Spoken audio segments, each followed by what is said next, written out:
पहला सेशन है body workout का।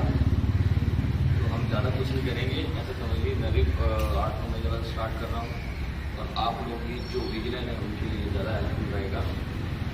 तो मैं बेसिक एक्सरसाइज करूँगा, 2 सेट करूँगा, 10 से 15 रेपिटेशन करूँगा बॉडी वेट और फुल बॉडी वर्कआउट है, लेग्स चेस्ट सारा कुछ इन्वॉल्व होगा। सबसे पहले हम लोग करेंगे बॉडी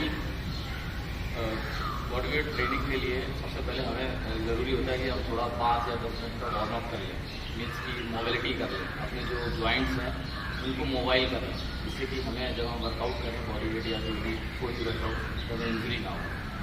ठीक है, तो सबसे पहले हम मोबिलिटी करेंगे।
हमारा ये हो गया वार्म अप 5 मिनट का। ये आपको हर एक्सरसाइज से पहले करना है, जिसके बाद आप 2-5 मिनट